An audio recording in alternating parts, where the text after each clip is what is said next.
In this video, me and my guest Marcus are going to be talking about some things you should keep in mind when you're cutting people out of your life. Because if we do not take the time to figure out who the snakes are in the garden, it can affect us from achieving success in life.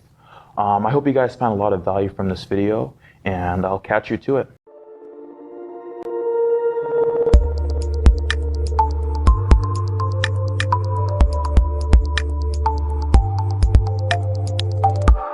When it comes to cutting people off, man, there's just so much to keep in mind. Yeah.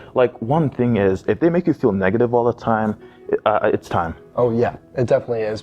If someone's making you feel negative, and another thing I know, if someone's yeah, sure, they're making me feel negative, but if I have nightmares about them or dreams about them, like a couple nights ago, I had a nightmare that a demon was possessing me, and then there's a bunch of snakes too, and I'm like, what does that mean? And I had to find the root of the problem, and I realized who that was. So I go through two options. It's either I have to cut them off now, or I have to set a boundary. And if they break those boundaries, then I have to end that friendship, just because it's not going to be good for me at the end of the day. For sure. It's just going to be like a roller coaster ride. And if they make you feel anxious too, and kind of stressed out all the time, I mean, it's going to just wreck your mental health. So you're doing yourself a favor and them. Exactly. And just kind of taking a step back sometimes and just letting them do their thing and kind of giving yourself distance from those people. And it's really beneficial. I did it last year. I dropped one of my friends, and at the time I thought it was a great idea, and it was a good idea. And to be honest, it really helped. Now that we're back friends again, it really helped the friendship. And I think because of doing that, I realized I wasn't being that good friend, and that person didn't really see that I wasn't being a good friend. And if I see myself being that person that I think should be being dropped, then I'll drop myself for them, because I think it's not fair to them if I don't do that. One thing too, the reason it's hard to kind of see in our relationships that things are perhaps not the best is because we're seeing them every day, you know what I mean? We never had the time to reflect. But when you pull away, like you just mentioned, it's that perfect opportunity. Exactly, and people kind of realize the value you had to that person. That, I don't know, I'm gonna give you a random name and just pretend this is my friend, my friend Richard. The guy was really dope to be around, but after I dropped him, I realized how happy I was, or they maybe realized how happy they were when they had me as a friend. And now that they don't, they're like, huh, maybe I should treat that person better. And it helps, it really does. And then it happened to me where I was the person that wasn't treating someone well.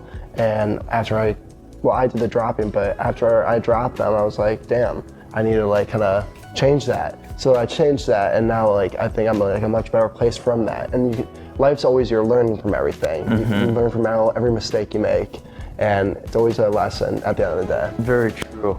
And another thing too, in your relationships, if you notice things start to become one-sided, when you're given to them, you're respectful to them, and in return they kind of give you nothing, you know, that's kind of harsh, because relationships, you both need to be feeding each other, motivating each other. And if that's not happening, first of all, you're gonna get drained out of just doing too much for the relationship. So it's good to find those other relationships where it's very mutual. Yeah, no, I agree. For example, we have a very mutual relationship, and there's friends I have, even just right now, there's a friend I have, and I've been kind of just taking a step back and realized I might need to drop them, but just because I feel it's super one-sided. I'm always the one reaching out, and I've always have been. I've always been there for them, but they just have never reached out. So I'm just you know what? I'm kind of done with the reaching out, and they're just gonna have to do the reaching out now. And if they do, I don't know what I'm gonna do, because to be honest, maybe it's time for them to go, just because they haven't made the effort in the friendship. So I'm okay. And there's always going to be other relationships that you can find. The friends you have, it's not the end of the world if you lose them. Because if you're in college, for example, there's a lot of opportunities to meet all sorts of people. If you go to clubs, there's an abundance amount of people that you can meet. So you should not feel bad that you're cutting people off if they kind of start to become negative and draining. Yeah.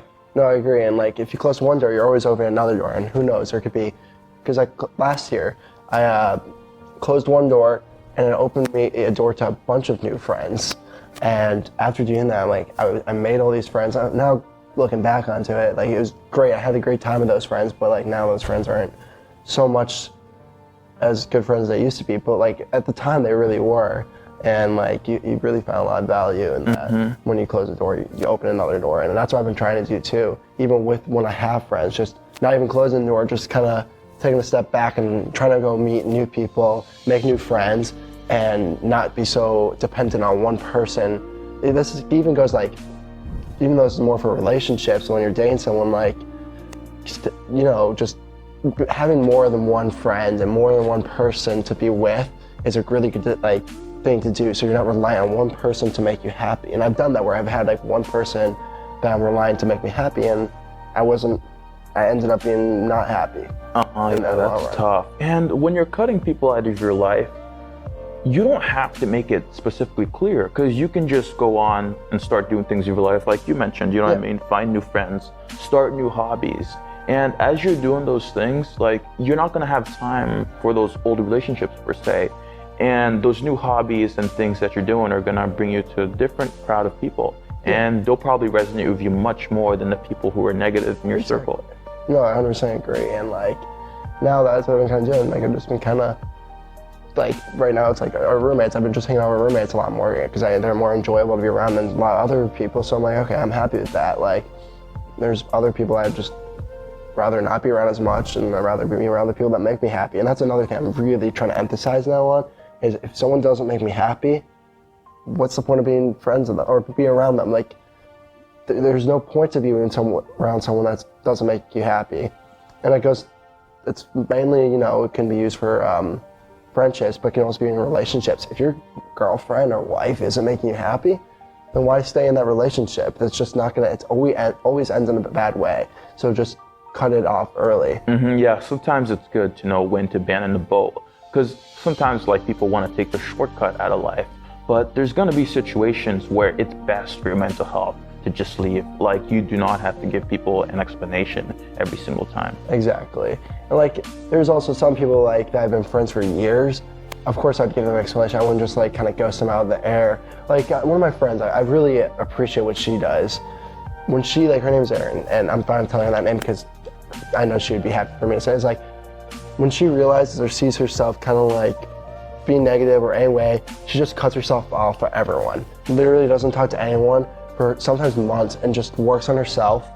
And then she comes back, and then, you know, sure, it's like nothing happened, but like, it's good because she's trying to work on herself. She recognizes when she doesn't need to be around people, and then she is way more happier, and she doesn't damage the relationships. Like, at first I was like, okay, you just sit and talk to me for 3 months, but now I look back to it, I'm like, I respect you a lot for that, because you took the time and realized that you're not in a good place, and you didn't want to be toxic to me or any of your friends, so you took yourself out there, and then you came back when you're happy and you're fine, and it's just really awesome. That's great. Like, that's a good tool, you know, like to kind of pull away, refine yourself. Exactly. And like, you can do this like just about every day during your life. Like, you can do like meditation, go on walks, spend a lot of time with yourself, because when you know yourself, you're sure of yourself, confident, everything just falls into place. Very, very good for you, because people kind of know who you are. They kind of sense that you're your true being. So they'll want to be friends with you more likely. Exactly, yeah. And like, I've been really trying to work on that. Like, this last week, I was just like taking a step back and kind of doing my own thing, just because I like realized, I'm like, okay, if I'm around all these people, I might say things I don't want to say, and then it's just gonna damage. It's better to have things sometimes unsaid. And I've learned that, like, trying to tell little as you can about your life to people, like with your friends and stuff, is good, because it prevents drama. And you know, drama is not a fun thing. No one likes drama.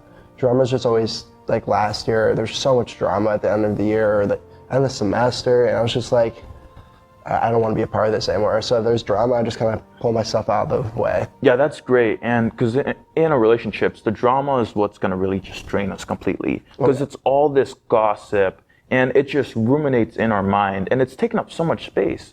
And if we can cut the people that are bringing all that drama, like, you'll find, like, mentally, you'll be just so much more peaceful, because you'll have a lot more mental focus, because it's not focused on a lot of things that don't really matter. Yeah, like, drama is just, it's not fun. It always ends bad. And like you said, you don't want to put like a mental strain on yourself more than you already have. Like, you got school, we got all these other things to worry about. We don't need to be worried about drama now too. It's just, it's not fun. 100%. Wow, man. Thank you for coming on the show. Yeah, thank you. We definitely talked about a lot of great things Yeah. that people find valuable. Thank you so much. Yeah, anytime. This was the end of the video. I really hope you guys found a lot of value from this because we really tried to share a lot of different ideas about knowing when to cut people off so that when you're in relationships that are not favorable, you can kind of take the time to back away, find yourself, and become a new person and then find better relationships that suit you better. I create a lot of videos along these lines. There's going to be a few of them that are going to pop up somewhere on the screen. Definitely check them out, and I'll catch you guys in the next video. See you guys. Thank you.